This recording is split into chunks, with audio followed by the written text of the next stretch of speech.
अध्याय जीवन बीमा उत्पाद 1 की इस वीडियो में हम जीवन बीमा उत्पादों के कुछ पारंपरिक प्रकारों के बारे में जानेंगे और निम्नलिखित क्षेत्रों को कवर करेंगे। परंपरागत जीवन बीमा उत्पाद आमतौर पर 3 श्रेणियों में बांटे गए हैं। वह हैं मियादी बीमा योजनाएं, टर्म इंश्योरेंस प्लान, आजीवन बीमा, एंडाउमेंट बीमा योजनाएं। आइए हम उनमें से हर एक को विस्तार से देखें। मियादी बीमा केवल एक निश्चित समय अवधि के दौरान मान्य रहता है, जो अनुबंध में निर्दिष्ट किया जाता है। यह अवधि कम से कम एक हवाई यात्रा पूरी करने में लगने वाले समय से लेकर अधिक से अधिक 40 वर्षों के लिए हो सकती है।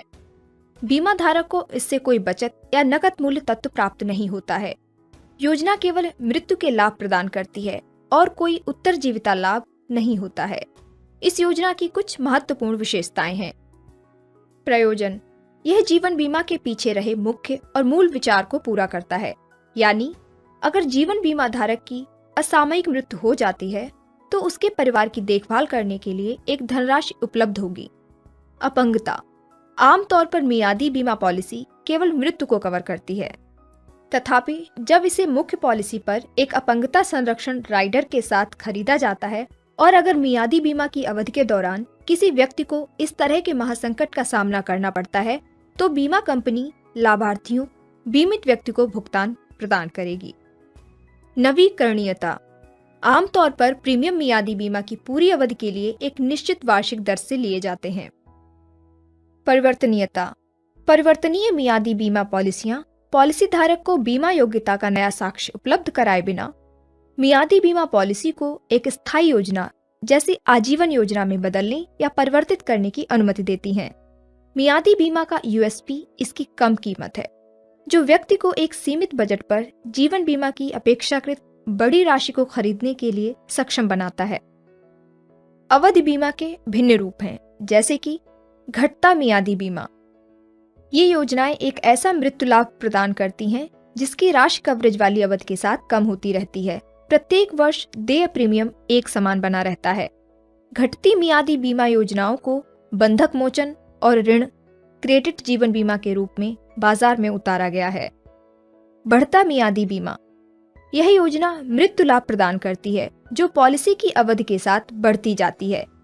इस राशि में पॉलिसी की अवधि में वर्णित अंतरालों पर एक निर्धारित राशि या प्रतिशत की वृद्धि हो सकती है। प्रीमियम वापसी सहित मियादी बीमा पॉलिसी, जो भारत में काफी लोकप्रिय है, प्रीमियम वापसी सहित मियादी बीमा पॉलिसी है। यह योजना पॉलिसी धारक को यह संतोष देती है कि पॉलिसी अवधि में जीवित रहने की स्थिति में उसने कुछ खोया नहीं है। जाहिर तौर पर भुगतान किया जाने वाला प्रीमियम इसके समतुल्य प्रीमियम वापसी रहित मियादी बीमा की तुलना में बहुत अधिक होगा। मियादी बीमा निम्न स्थितियों में अधिक प्रासंगिक माना गया है। पहला है जहां बीमा सुरक्षा की जरूरत शुद्ध रूप से अस्थायी होती है, जैसा कि बंधक मोचन के मामले में या सट्टा निवेश की सुरक्षा के लिए होता है। दूसरा है बचत योजना के लिए अतिरिक्त पूरक के रूप में। उदाहरण के लिए एक नौजवान माता पिता द्वारा बढ़ते वर्षों में आश्रितों के लिए अतिरिक्त सुरक्षा प्रदान करने के संदर्भ में घटता मियादी बीमा खरीदना। और तीसरा है अवधि खरीदें और शेष निवेश करें।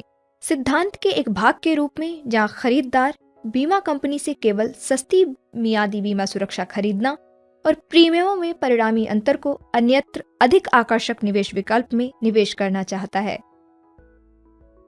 टर्म इंश्योरेंस प्लान के बाद आइए हम आजीवन बीमा योजनाओं पर चर्चा करें। हालांकि मियादी बीमा योजनाएं अस्थायी बीमा के उदाहरण हैं, जहां सुरक्षा एक अस्थायी समय अवधि के लिए उपलब्ध होती है। आजीवन बीमा स्थायी जीवन बीमा पॉलिसी का एक उदाहरण है। कवर की कोई निश्चित अवधि नहीं होती है, लेकिन बीमा कंपनी बीमित की मृत्यु होने पर सहमत मृत्यु लाभ का भुगतान करने की पेशकश करती है। इससे कोई फर्क नहीं पड़ता कि मृत्यु कब होती है। प्रीमियम का भुगतान व्यक्ति के जीवन भर या एक निर्दिष्ट समय अवधि के लिए किया जा सकता है, जो सीमित और व्यक्ति के जीवन काल से कम होती है। जब बीमा कंपनी को मियादी बीमा की लागत पूरी करने के लिए प्रीमियम से अपनी जरूरत की धनराशि प्राप्त हो जाती है, शेष धनराशि को पॉलिसी धारक की ओर से निवेश किया जाता है। इसे नकदी मूल्य कहा जाता है। आजीवन पॉलिसी ऐसे व्यक्ति के लिए एक अच्छी योजना है जो परिवार का मुख्य कमाने वाला है और असामयिक मौत की स्थिति में किसी भी वित्तीय असुरक्षा से अपने प्रियजनों की रक्षा करना चाहता है। एंडाउमेंट बीमा अनुबंध वास्तव में दो योजनाओं का एक संयोजन है, मियादी बीमा योजना और एक शुद्ध एंडाउमेंट योजना। अतः इस उत्पाद में मृत्यु और उत्तरजीविता लाभ दोनों के घटक शामिल हैं। यह अनुबंध घटती मियादी बीमा और बढ़ते निवेश तत्व का एक संयोजन है। पॉलिसी अवधि जितनी कम होगी, निवेश तत्व उतना बड़ा होगा। लोग वृद्धावस्था के लिए प्रावधान करने या विशेष उद्देश्यों को पूरा करने, जैसे 15 वर्षों के अंत में एक शिक्षा कोष बनाकर रखने जैसे निश्चित तरीके के रूप में एंडाउमेंट योजना खरीदते हैं। इसने बंधक आवास ऋण के लिए भुगतान करने की एक आदर्श विधि के रूप में भी काम किया है। इस पॉलिसी का प्रचार मितव्ययी बचत के एक साधन के रूप में भी किया गया है। यह योजना कर संबंधी प्रयोजनों के लिए प्रीमियम की कटौती के प्रावधान के कारण भी आकर्षक बन गई है। एंडाउमेंट बीमा के कुछ भिन्न रूप हैं जिनकी चर्चा नीचे की गई है। धन वापसी योजना, मनी बैक प्लान। भारत में एंडाउमेंट योजनाओं का एक लोकप्रिय भिन्न रूप मनी बैक पॉलिसी रहा है। यह आमतौर पर एक एंडाउमेंट योजना है जिसमें पॉलिसी अवधि के दौरान समय समय पर किश्तों में बीमा राशि के एक हिस्से की वापसी और शेष बीमा राशि का भुगतान अवधि के अंत में करने का प्रावधान होता है। सहभागिता और गैर सहभागिता योजनाएं। सहभागिता शब्द ऐसी पॉलिसियों पर लागू होता है जो जीवन बीमा कंपनी के लाभ में भागीदारी करती हैं। दूसरी ओर गैर सहभागिता का मतलब ऐसी पॉलिसियां जो लाभ में भागीदारी नहीं करती हैं। दोनों प्रकार पारंपरिक जीवन बीमा में उपलब्ध हैं। सहभागिता या लाभ सहित योजनाएं। लाभ रहित या गारंटीकृत योजनाओं के विपरीत इन योजनाओं में लाभ में भागीदारी का एक प्रावधान होता है। लाभ सहित पॉलिसियों का प्रीमियम अन्य की तुलना में अधिक होता है। लाभ बोनस या लाभांश के रूप में देय होते हैं। बोनस का भुगतान आमतौर पर प्रत्यावर्ती बोनस के रूप में किया जाता है। अमेरिका जैसे कुछ अन्य बाजार हैं जहां लाभ लाभांश के रूप में बांटे जाते हैं। लाभांश जमा करने के लिए दो दृष्टिकोण अपनाए गए हैं।